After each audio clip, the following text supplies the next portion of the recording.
Ladies and gentlemen, this is Gen Z Sports. We've returned. Just us.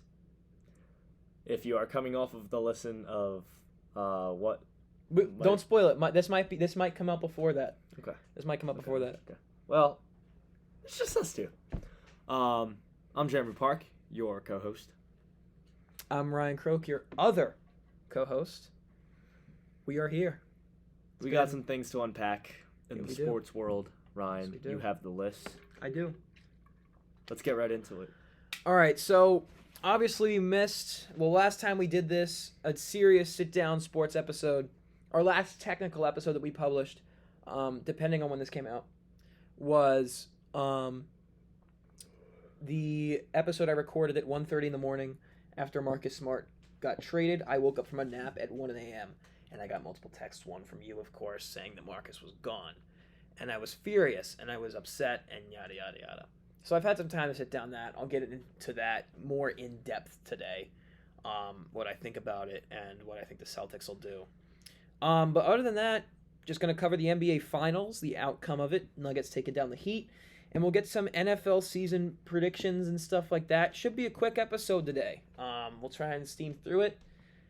Just Super Bowl picks, teams we think will be dark horse candidates to make some noise, and teams we think who have a lot of hype but will not live up to it this upcoming year. So we'll see how it goes. Should be a fun one. Do you want to start with the NBA Finals, or do you want to start with the Celtics? I'll start with the NBA Finals, right? Let's just go over that real quick. Okay, so the Denver Nuggets, ended up winning their first ring in franchise history thanks to some outstanding play from Nikola Jokic, Jamal Murray, and company. Nikola Jokic obviously winning Finals MVP, Jamal Murray becoming the second ever player to average, I think, 20 points and then 10 assists in the Finals, behind with only Magic Johnson, which is some pretty elite company there for him. The Heat, they obviously failed to win, so I wanted to ask you what their next step was in terms of where they go. Obviously, the Damian Lillard news about him wanting a trade there. We can talk about that a little bit too.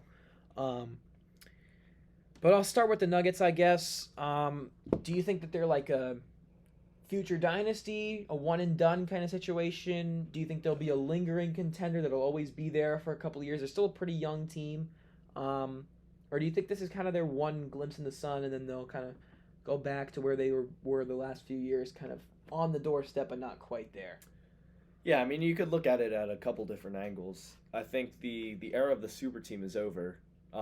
Now that the Bucks have won, the Nuggets have won, like having 3-4 superstars on a team just isn't going to cut it anymore. Mm-hmm. It's not about how much talent you have; it's about how good of a team you are. Yeah, it's about how it gels too. Yeah. And with Jokic solidifying his spot as the best center in the game, even with Embiid winning MVP that year, I think he has the tools to bring this team back again. As hard as it is, with just the style of play that has to get you to the NBA Finals, and teams are gonna plot against the Nuggets. Yep. You know, like they're the team to beat now, which is always tough. Yeah.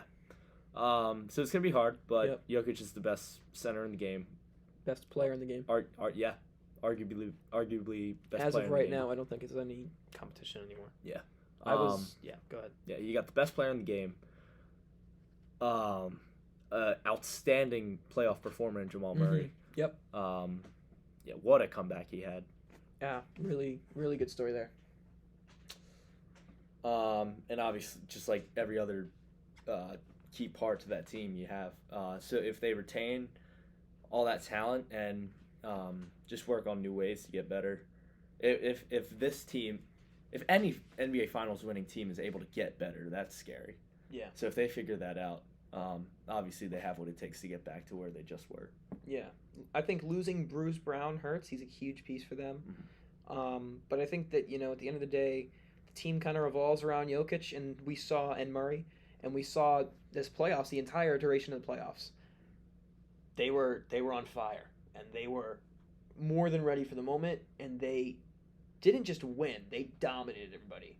They beat the Timberwolves in 5, the Suns in 6. They swept the Lakers, and they beat the Heat in 5. The only time that I think they weren't leading in a series was when the Suns tied it 2-2 in games 3 and 4 in that series. But every other, they were never behind in a series the entire postseason. Besides the Heat winning game 1 of the finals and then losing the next 4. So I mean, they were just flat out dominated. They showed that this era of the super team is over. You can't just throw those 3 superstars together. And you mentioned the Nuggets and the Bucks winning it.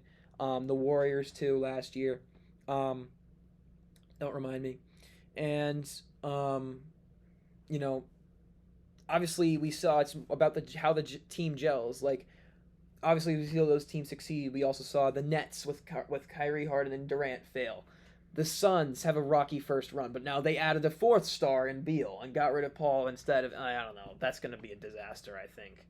And just the era of the super team's over. You said that. I think that's a really good thing for the league at the end of the day. It's a good thing for basketball. It is, and good thing for. It was a really good thing to see the Nuggets win this year. They were just a worthy champion, and they were for the economy. Yep. Yeah, they were dominant. They were dominant. Jokic, flat out, no competition, the best player in the world right now, and until further notice, that will remain the case. I mean, 30 points in an NBA, like, not even like, it's his first NBA Finals, and he doesn't skip a beat. He was just truly dominant. Nobody could stop him. Anthony Davis, one of the league's premier big man defenders, and he had a good playoff run, even though he was a little spotty here and there. He was inconsistent, but when he was on, he was nearly unstoppable. Jokic didn't care. He was still going to give him 35 and 17 with 13 assists, hitting fadeaway threes at the buzzer of the shot clock. Like, it's you're a good team when LeBron and Anthony Davis can't win a game against you. Like, they were just dominant, and they were ready for the moment, and they showed that showed. They were just poised, and they were able to keep a calm head in tense moments, and that was really, aside from also being an extremely talented basketball team, what won them the NBA Finals. Just really impressed with them. And I think that they are going to be a team to be reckoned with in the future. But I do think that it is going to be a little bit tough for them to get back to that mountain. Not simply because it's the Nuggets in particular, but because it just is. Like, the Bucks were there 2 years ago, and they lose in round 1 this year. They lost round 2 last year. Like, it's really tough to get back to that mountain unless you're the 2016 Warriors with Kevin Durant, Steph Curry, and Draymond and Clay, or you're the Cavs with LeBron in his prime years, Kyrie putting up good stuff, and luckily for you, in an Eastern Conference that was purely awful for the duration. Like, nobody could stand up to that team, even if they wanted to. But yeah, so I think that it is really good for basketball that these two teams, the Heat and the Nuggets, made it to the finals. But I think it's going to be tough. I would not pick the Nuggets to win the championship, even though they might be the favorites to win it going into the year. I just think that, they're a really good team, and I wouldn't be surprised if they do win it again, but it's really tough to do that, and I'm leaning more towards another team taking the throne from them. But I think that they're a really good team, and I'm happy for them. Well, it'll be interesting to see what they do this upcoming year. As for Miami, you have any thoughts on the Heat? The Heat. They've been in the spot before, losing a finals. You just got to feel for Jimmy Butler. He's worked so hard, and he's come up short twice now. Mm-hmm. And he's proven that the first time wasn't just a flash in the pan. I don't think this time was either. Yeah. I think he has he has what I think what you envision in a playoff player, mm-hmm. and that's something you can't really define or can't really teach. No, yeah, he just walks in. Yeah, you can't teach what Jimmy Butler has in the playoffs. Yep. He just is a completely different basketball player, mm-hmm. and as long as he's playing, he's hard to stop. Yep. So, if they just keep the ball rolling, get back to the playoffs. Mm-hmm.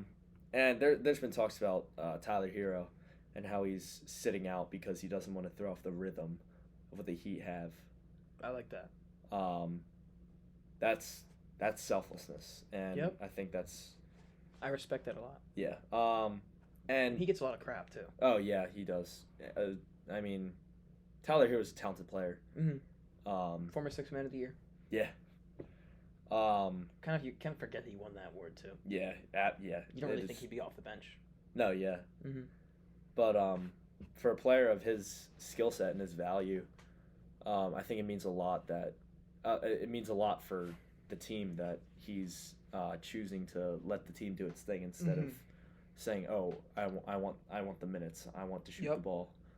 And when you have that, that's what wins championships. Yeah, that's what I like to see in a team that doesn't have like 3 superstars, but they play as a team, and every move they make is for the goal for the team. Yeah.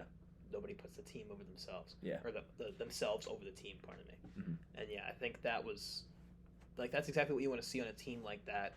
You can tell the team is truly about the goal of winning the championship. And that's the thing that I said in the past was I hate a lot of teams in the East. I hate just being a Celtics fan, having rivals, and I just hate a lot of teams. I hate the Bucks, I hate the Sixers, and I hate the Heat too.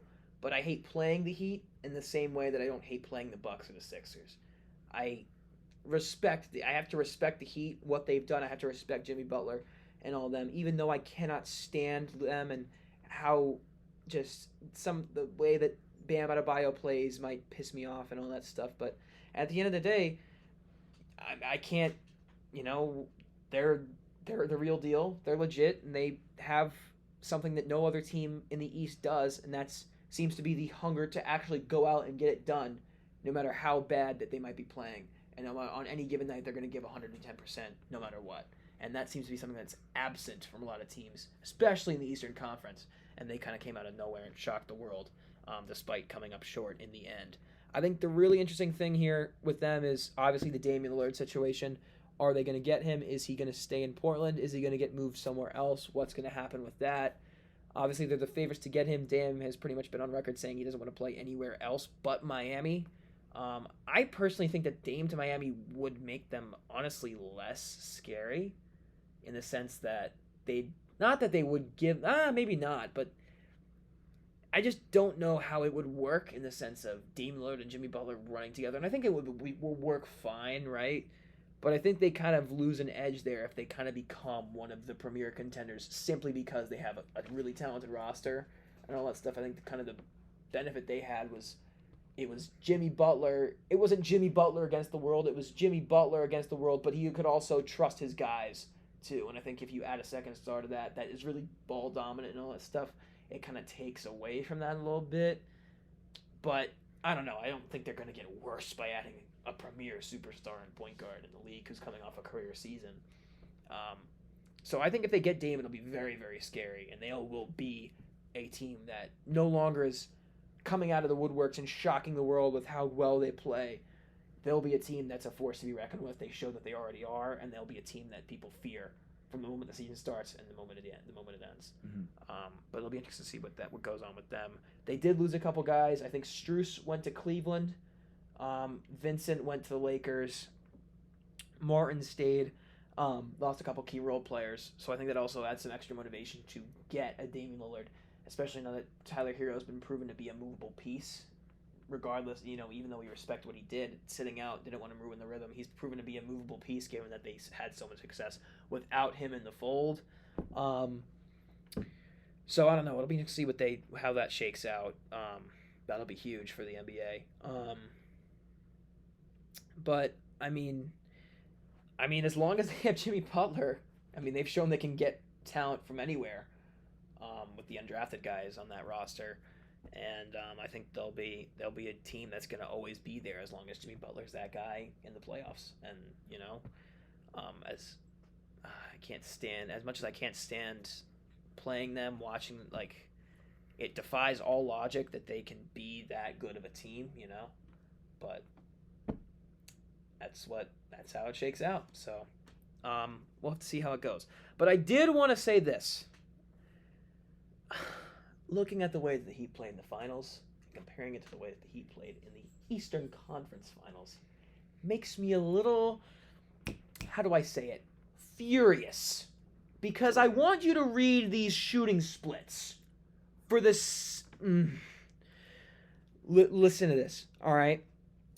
In the Eastern Conference Finals, Max Strus shoots 41% from the field, 34 from three. That's not great, right? But he did his thing. It's all right. Do you want to know when he shot in the NBA Finals? Tell me. 23% from the field and 18% from three. Gabe Vincent, Celtic killer.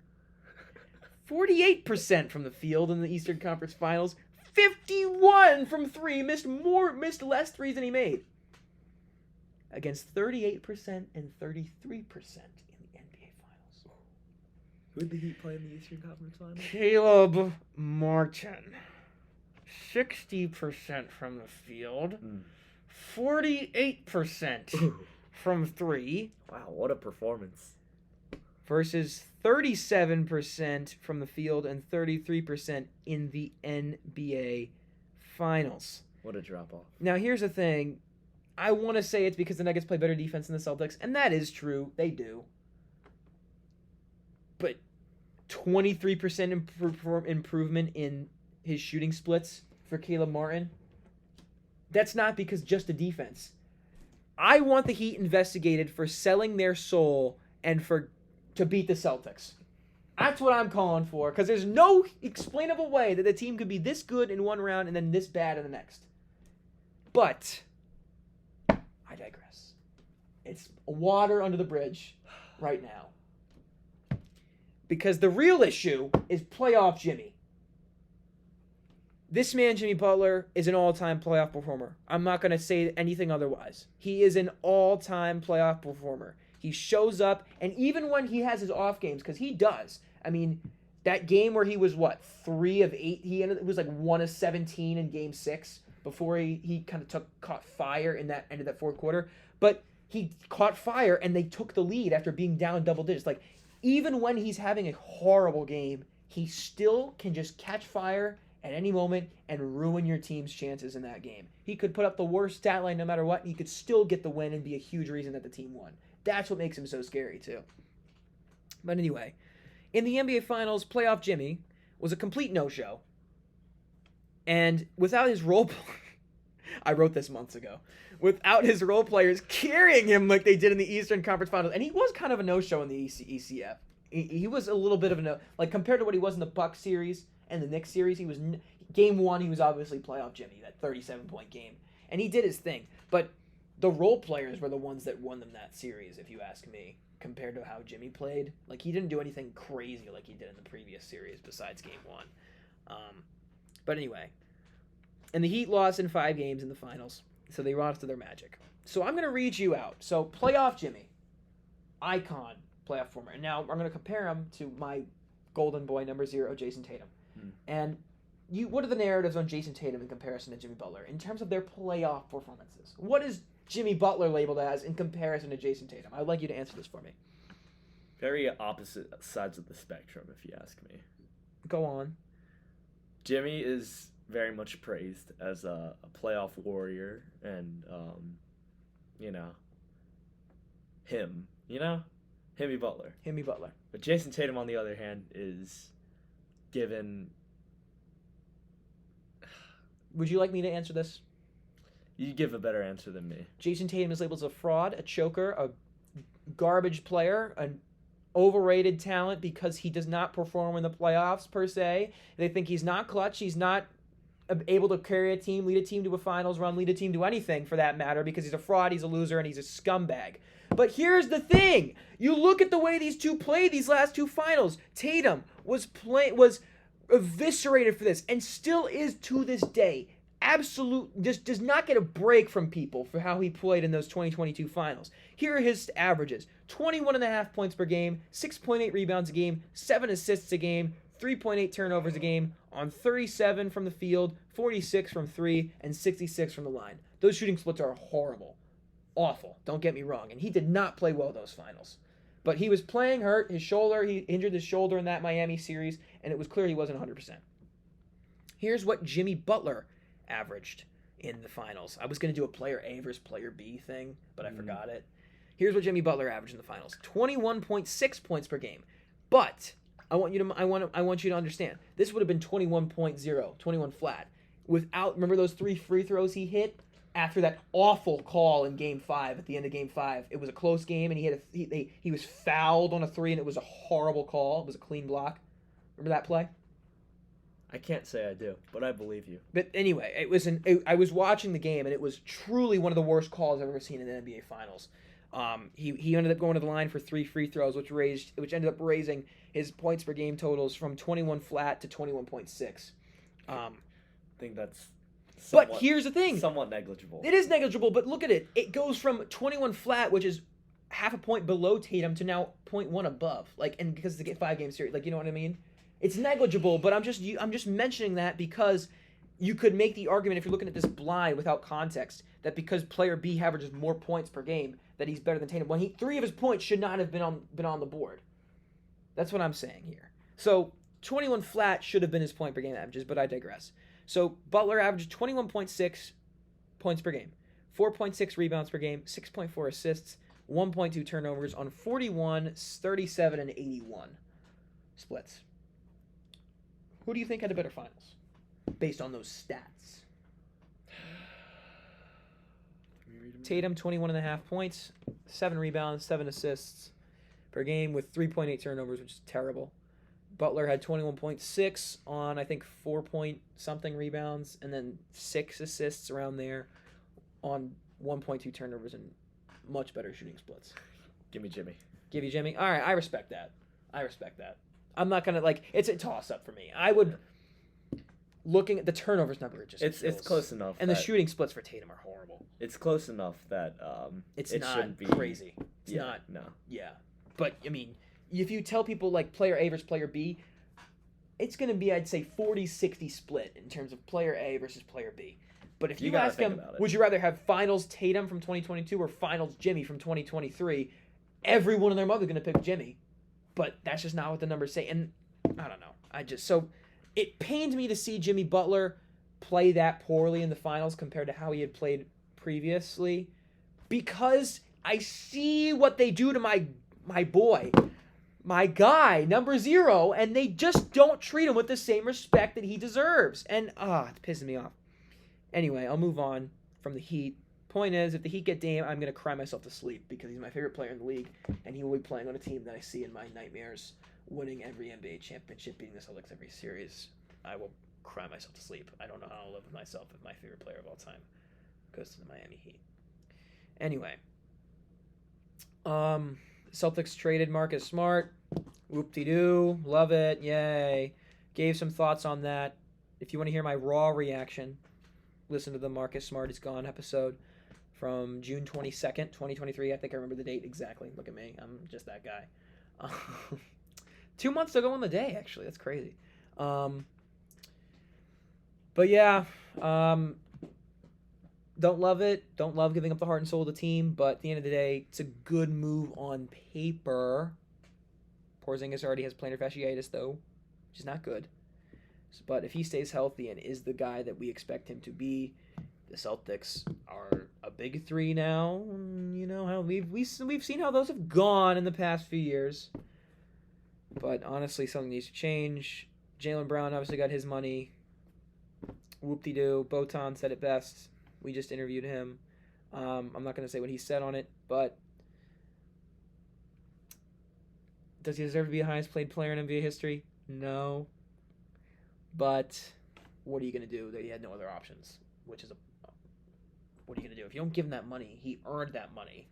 Not that he deserves that money, but given the conditions of the contract and the way the structure works, he earned that money. He did enough to earn that money. So if they didn't give him anything but that money, even though he wouldn't have been paid as much by other teams because it's just not, literally can't pay him that much, he would have seen it as an insult and he would have left. You know what I mean? So either you pay him for the long haul or you let him walk, and you do not want to let him walk. even though he played like an absolute tool in the Eastern Conference Finals and pretty much all playoffs. But I digress. So that's the market. I'm not going to get into that much.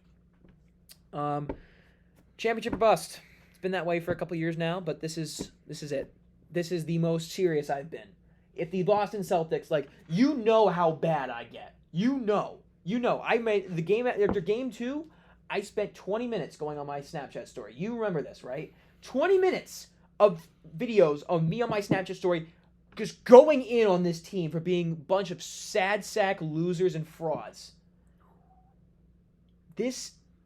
You traded the heart and soul of the team. You're going all in on Joe Mazzulla. You're giving him what he wants. You're giving the team that he wants to have going into this year. This team, if this team does not get it done, well, I'm done.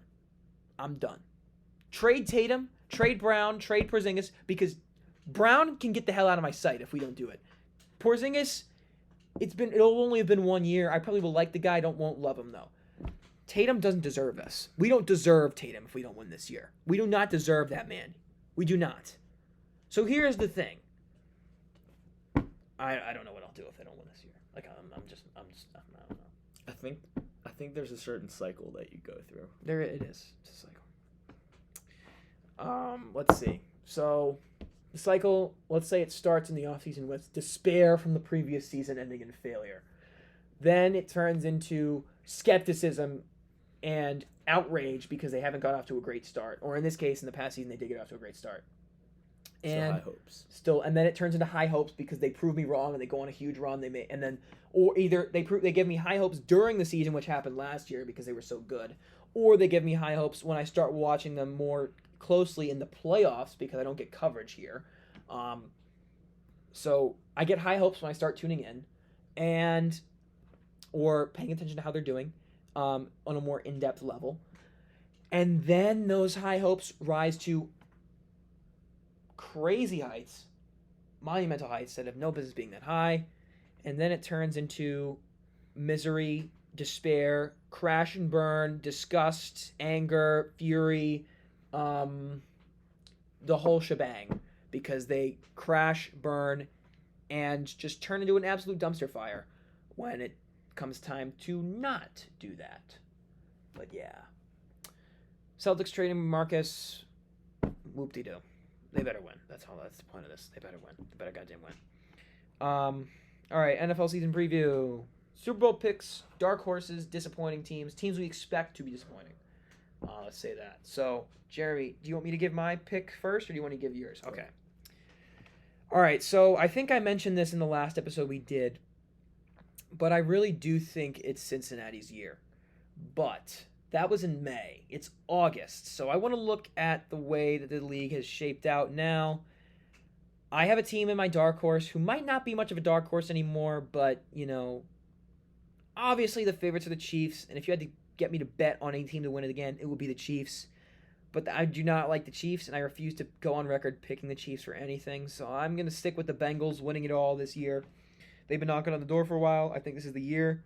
Obviously, you're coming into one of the last years you're going to have with Joe Burrow, Jamar Chase, and D. Higgins on the team because it's just physically impossible. They're going to be able to keep all three of them on the roster long term, and I think that this is their opportunity to make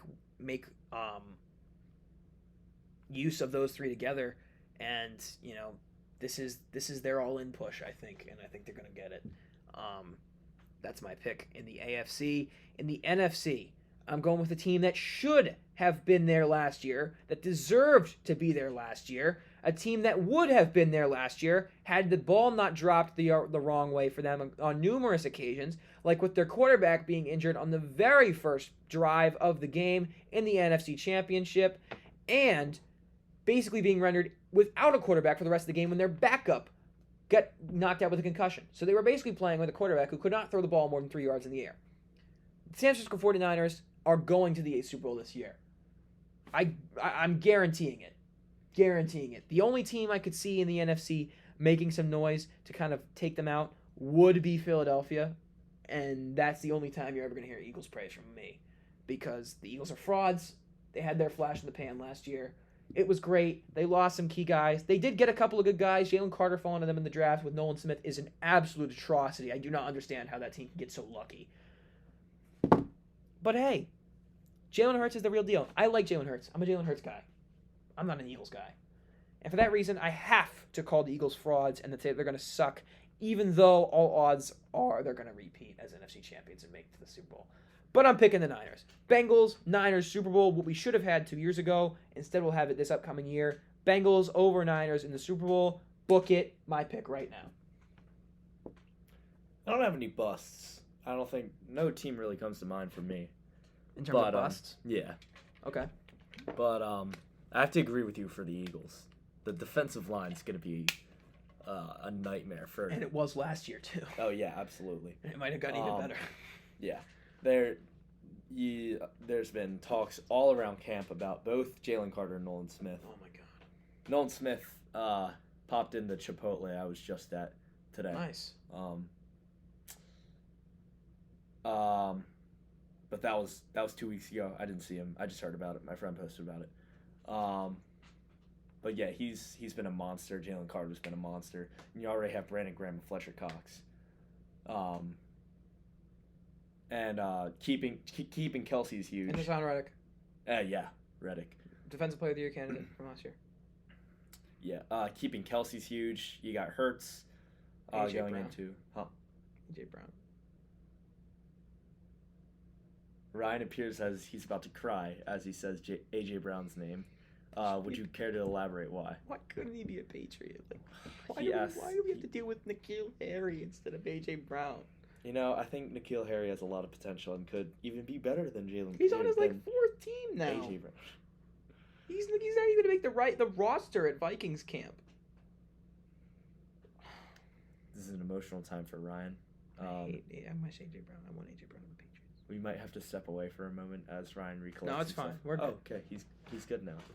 Okay, but yeah, A.J. Brown, one of the best wide receivers in the league.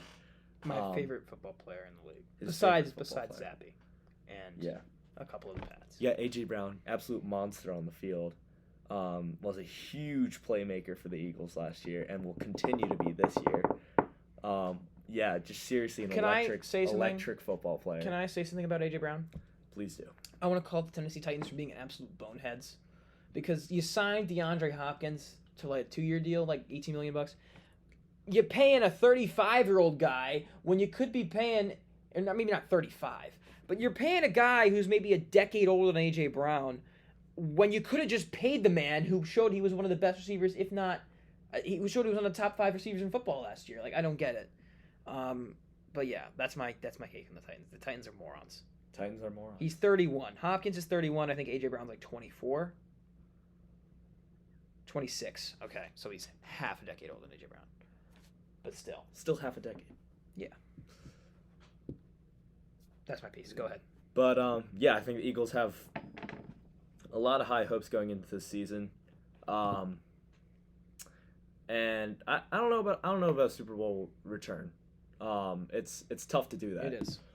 That's the only, And like any team that makes it as far as they did, like teams are gonna pick up on things, and we'll see how they respond to that. But as of right now, I have them winning their division, and making the playoffs. Yeah. As for other teams, I'm gonna speak on my Chargers. Okay. Had a solid draft. Mm-hmm. Picked up some good picks. Quentin Johnson. Everyone, a lot of people dog on us for not having a fast wide receiver, and we got ourselves a fast wide receiver now. Yep. So I mean the offense, as electric as it has been, I think. And bringing in Kellen Moore is huge. Oh yeah. We've heard a lot about the plans that he has for the offense, and I think Herbert's going to have an MVP caliber season this year. He's my early pick. Yeah, I think Herbert is going to step it up once again, as he's done in years past. Bounce back season after last year. The thing with Eckler, I think, is a running backs thing, not just an Eckler thing, and that's an entirely different discussion. But I think he's gonna ball out. I agree. He has that chip on his shoulder. He wants to get paid. He's not going to. No, it's just not how it works. Yeah. But Which is a shame. But yeah, his style of play, I think he's able to stay healthy. Which has been an issue for him though. Maybe not. He had the hamstring tear in the past. Yeah. But yeah, I think he's gonna continue to be just a cog to the offense. Yeah. Keenan Allen, he's getting older, but Mike Williams has definitely stepped it up, especially last year, and I think he's only getting better. Yeah. Yeah, and the defense, counting on Boza, How's that J.C. Jackson signing working out for you? Oh my God, that Chargers is so are making the funny. playoff. I love J.C., but my God, he was an awful signing. What are you gonna do? Yeah, it is what it is. It's one player. What would you say is a fair floor and a fair ceiling for the Chargers this year? I think a fair floor is missing the playoffs. That's a fair floor for this team? Yeah. You really think that as a Chargers fan? Yeah. Are you kidding? No. I think I did not expect that. Okay, I'll tell you. Do you want me to tell you where I would think a fair floor for this team is? Especially if I was a fan? Yeah. Well, if I was a fan, I'd think the fair floor would be nothing lower than the 5th seed again. Because obviously you're in the division with the Chiefs and the best quarterback in the league and maybe one of the best quarterbacks of all time. But like Kellen Moore coming in, new OC, who's going to let Herbert do what he wants to do. Chip on your shoulder after having one of the most embarrassing playoff losses in recent memory. And, in a year where, even though you finished, 10-7 or 11-6, something like that. I'll look it up. But in a year where even though you made the playoffs as the 5th overall seed in the AFC, you still did not live up to expectations, as many people's favorites this year going in and saying, all right, this team made a lot of good moves in the offseason, bringing in a J.C. Jackson, bringing in a Khalil Mack and stuff like that, and they just did not live up to the hype. Despite that, I think that this team, if there is ever going to be a year where this team is to emerge, this is make or break year for the Chargers. They're either going to emerge as a real contender or they're going to be exposed and have to look themselves in the mirror and recognize that there are some serious issues with this team that go way beyond just adding stars to the league who have worked out for other teams but are nearing the end of their prime. And I think that a fair floor for this team would be that 5th seed. But a fair ceiling for them, I mean, the optimist in me wants to say that this team, I don't think this team is Super Bowl ready as of right now. I mean, we'll find out. Because the Eagles last year, I didn't think were Super Bowl ready all season long, and they proved they were. They proved me wrong. As much as I may hate to say that, they proved me wrong. They were Super Bowl ready, and they were legit. Even though I didn't think they were. So unless they have an Eagles-type run, I don't think they'll be Super Bowl ready this year, especially in such a loaded AFC. But I think a fair ceiling for them is just a tier below that, and being a team that's going to be a force to be reckoned with in the playoffs.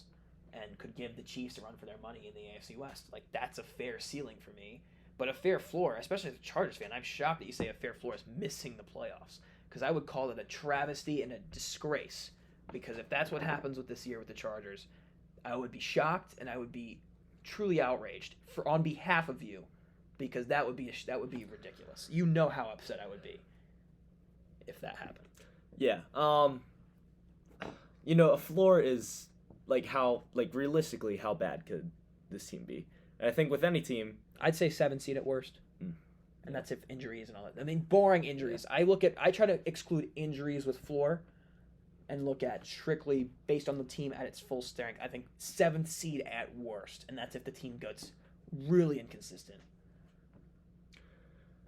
I think a lot, like any team, a lot could go wrong. Mm-hmm. Kellen Moore's offense, it might not work. It might crash and burn. I think it'll have, as long as it doesn't work, it'll be better than whatever the hell he had last year. It's a new system, and much needed. It's untested. Yeah, that's a good point. And team, it just might not work out. Yeah. There's questions about the defense. J.C. Jackson, a little questionable. I don't know what kind of a year he's gonna have, but Can't go worse from there, right? I think his floor is quite low, Yeah. and it's a team sport, obviously, but I don't know. It could be a detriment to the defense, and yeah. But ceiling, a fair ceiling, for me, 1 seed. I like it. Yeah. That's what I'd expect. Yeah. That's what I expect from a Chargers fan. Yeah. I like that. I don't agree with it, but I like it. Yeah. I like it. You know, Chiefs are coming off the Super Bowl win. They might have that Super Bowl hangover. Yeah, they might have that hangover, and big might. You know, Yep. They've been in that spot before, and they've come back to the Super Bowl. So. They won it in a rebuilding year. Yeah. I hate the Chiefs. Yeah. So yeah, the Chiefs are obviously a roadblock in getting that 1 seed. But the road runs through Arrowhead. I hate saying that, but it is.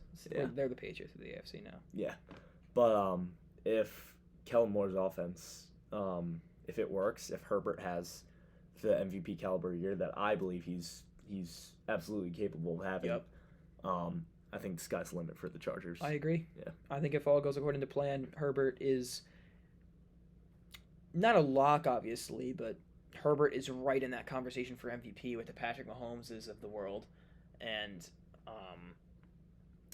given that it's coming into a new system, I just think that the thing that's most appealing to me about the Chargers this year is not the additions they made. Kellen Moore obviously is a huge one. I think that's a huge addition. That might be the move of the offseason, honestly. Even though a lot of players move in places and all that stuff, I think that might be the most valuable move of the offseason, hiring Kellen Moore as an offensive coordinator for the Chargers, depending on how it works out. But, I mean, last year you made so many moves to bring in some big names, and people were having you usurping the Chiefs as the top dogs in the AFC, going to the Super Bowl, and even, in some cases winning the Super Bowl. That was what people thought you guys were capable of last year. You didn't live up to that expectations, and you still had a pretty solid year, all things considered, even though it ended in horrible fashion. But, I mean, you look at this team, people want to overlook you because of that 27-0 loss. And sure, you can, but I don't think this team is a pushover by any means, and I think that they're only going to get better from here. I think they're a legit team. I would, some people would call them a dark horse. I would call them a top 3 contender in the AFC at this moment, unless someone else comes out of the woodworks. My AFC dark horse, not really a dark horse anymore because they're not really much of a dark horse. The Ravens, Lamar got paid, OBJ coming in, hopefully he stays healthy. Zay Flowers is going to be that dude. I think that he's not going to have a rookie season like Jamar Chase did, but I think he could easily be a player of that caliber in a year or two. Given how much impact from day one a lot of these receivers have had. And he looks great in camp. I like what they did in the offseason. They finally got him some damn help. And this is put up for this is, just as the Justin Herbert's reputation is on the line, your boy, my boy, Lamar Jackson. It's on the line for him. And I think I'm confident. I think you're confident that Herbert can live up to it, just as I am that Lamar can live up to it. So I'm excited. And, in a year where the Patriots are going to inevitably miss the playoffs and suck balls, I am excited to root for Lamar Jackson. And they're my sleeper pick for the AFC to come out of it and make a run. Yeah, I mean, Lamar is a proven MVP, and unanimous MVP, the second guy to ever do it. I think he's one of those players where teams are kind of starting to figure it out. Yeah. But he's still one of the most gifted athletes in NFL history. Yeah. And he's gonna do what Lamar Jackson does. Mm-hmm. But with OBJ, Zay Flowers, some real weapons. I'm not huge on OBJ. I think he's washed. But he's still even though he's not going to be a number one wide receiver kind of guy, but he's better than anything that he's had in the past. He's someone to throw to, and he can still make an impact. Hopefully, if he stays healthy. Yeah. If he's anything like he was on the Rams, he's easily the best receiver that Lamar's had. Mm-hmm. Not Mark Andrews, obviously, but still the best at the wide receiver position, the best player he's had in his career. You'd have OBJ over Hollywood Brown. Yes. Maybe not anymore, because he had a good year with the Cardinals.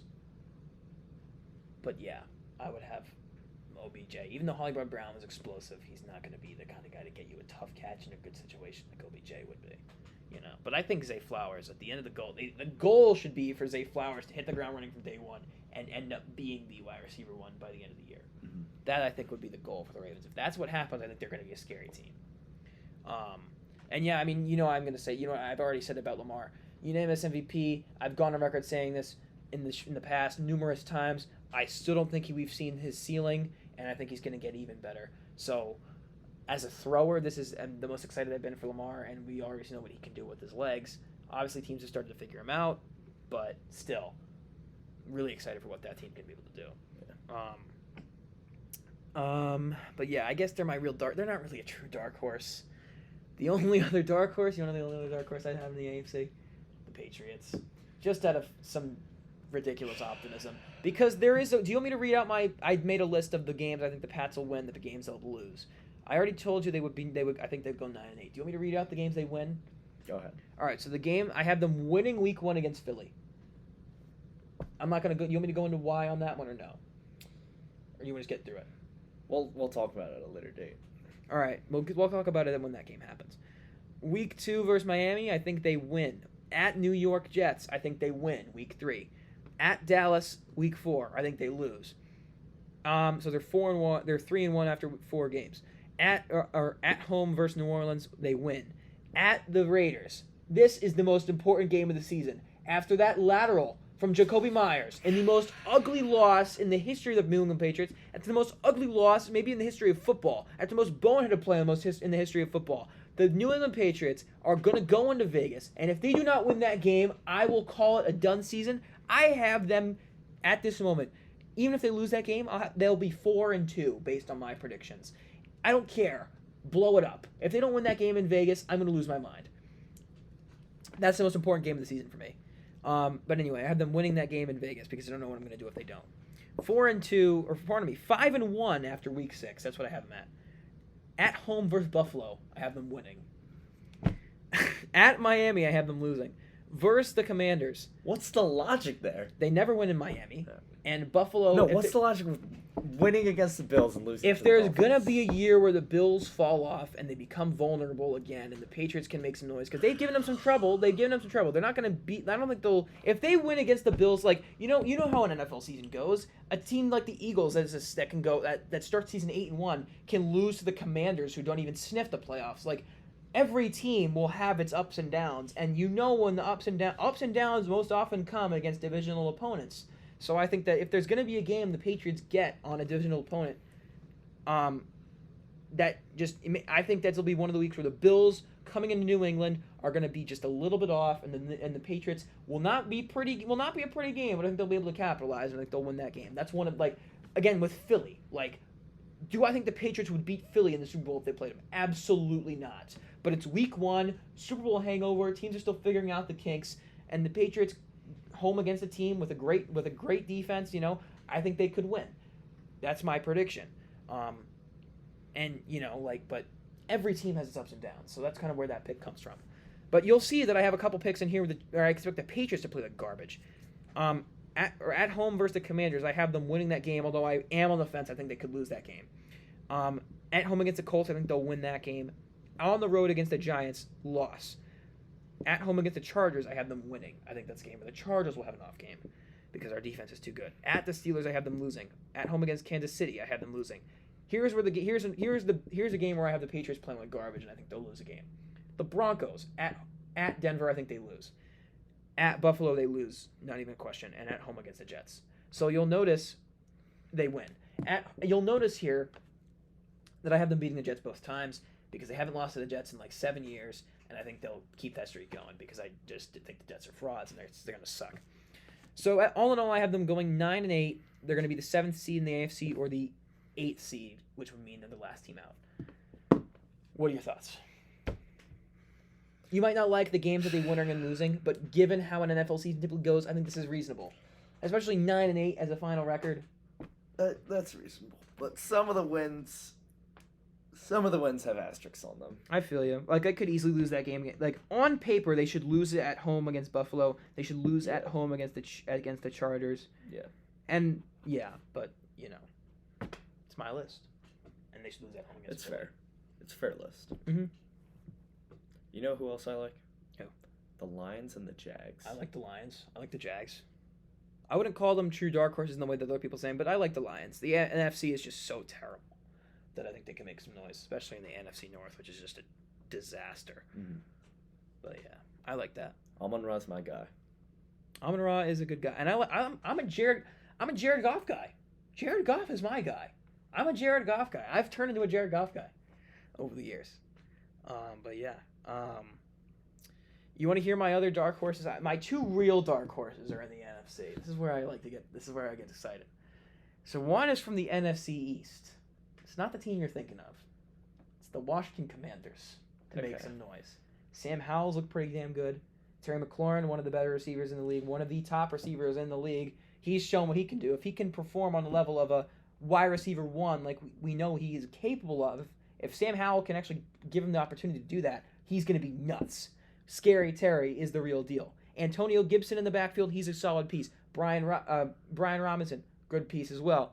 That defense, only getting better. They've got a lot of young pieces. I like Ron Rivera as a coach. I don't think he's the greatest coach of all time or anything, but he's a good leader. New ownership group. The cancer that is Dan Snyder is gone. What better story than this year that the first year Dan Snyder is gone, this team makes some noise, comes out of the woodworks, and shocks the division. And I think, honestly speaking, if the things go their way, this team is capable of being the second best team in this division.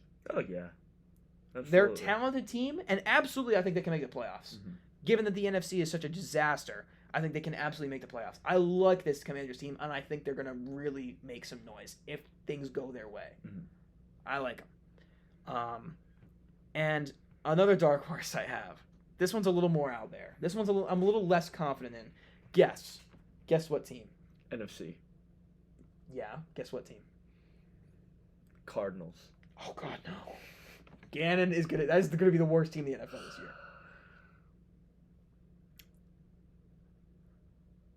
The Bears. No. I think the Bears are the fakest dark horse everybody loves the Bears as a dark horse this year. I do not see it. I do not believe in Justin Fields. Justin Fields is who people said Lamar was, except he doesn't get treated the same way Lamar does. It's a complete joke how they do Lamar compared to how they do Justin Fields. He literally cannot throw. He's given us no reason to trust him as a thrower. And because he had 3 good games in fantasy in the middle of the season, Justin Fields is that guy. He is not. He's not. I'm sorry, people, but he's not. My dark horse in the NFC, I think this team sneaks in to make the playoff. They could even win their division. The Atlanta Falcons. Tell me that they're not on paper the second best team in their division. The Saints are the number one on paper. The Panthers could sneak in. The Buccaneers are going to be terrible. The Falcons, I think, they're my pick to win the NFC South. The division sucks. I don't think the Falcons are going to be a Super Bowl contender or anything. But I think they'll make the playoffs. I think they're going to make some noise. I think Desmond Ridder, if he can step it up a little bit. Kyle Pitts needs to show up this year. A.J. Terrell in that secondary, that defense, they got a good young core. I like them. I just do. I got a good feeling about them, which means they will lose 14 games. I do think Kyle Pitts needs to wake up. Yeah. With the amount of hype that he had when he was drafted. And they got Bijan, too. I forgot about Bijan. He hasn't fulfilled it. Mm-hmm. And with the talent that he has, I think he should be succeeding in the NFL right now. And he hasn't shown much. He's shown flashes in the pan. His quarterbacks have been terrible, though. Oh, yeah. So yeah. It's not entirely his fault, but... Mm-hmm. And he is with a coach who wasn't the most offensive-minded guy in Arthur Smith. Yeah. So it's somewhat of a make or break year for him. I would agree. Especially as a Falcon. Yeah. But yeah. Mm-hmm. Wasn't he the 4th overall pick a couple years ago? Yeah. Yeah. Yeah, I got high hopes for them. They're a team I would want to see succeed. As with the Lions too. I like the Lions a lot, and I like the Jags too. But yeah, those are my dark horse picks: Commanders, Falcons, and Ravens. I like that. What are yours? You got any dark horses or not really?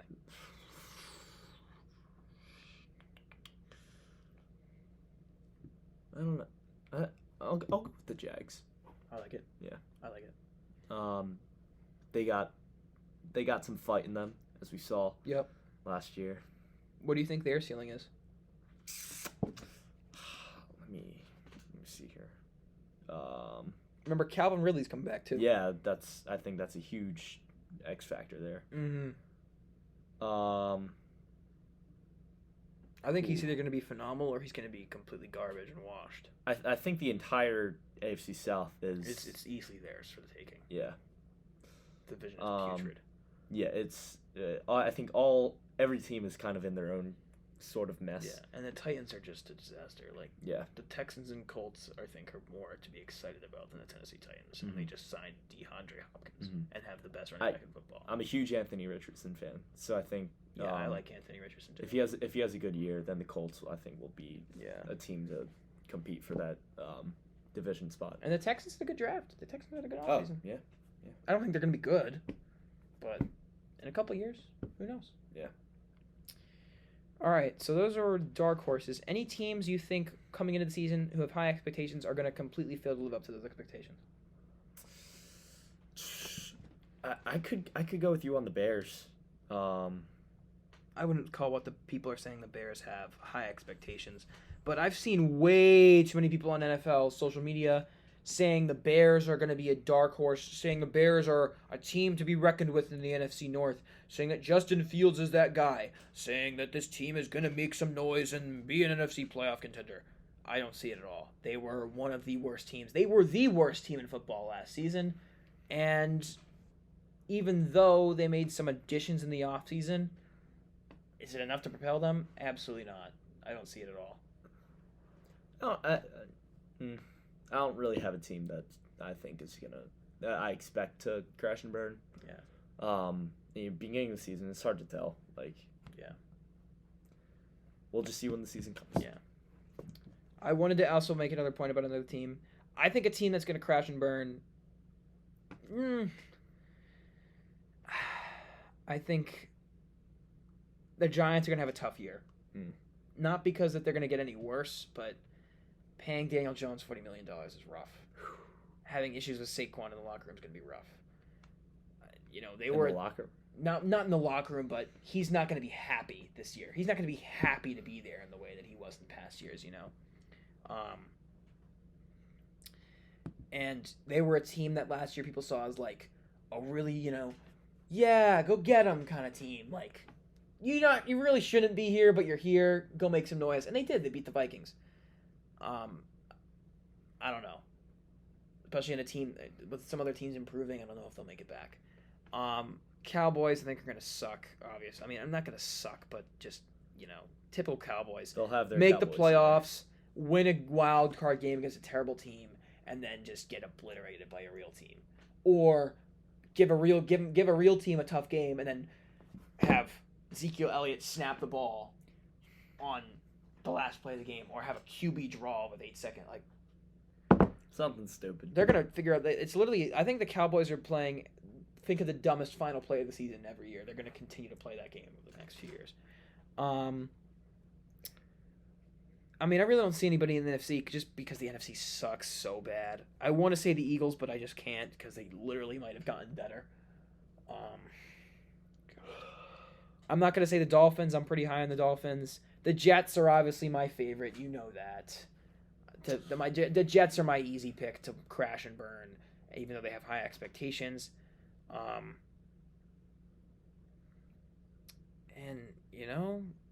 Everybody wants to say the Bills are going to crash and burn. I don't see it that much.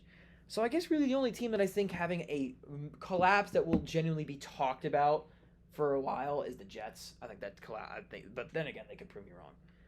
I don't know.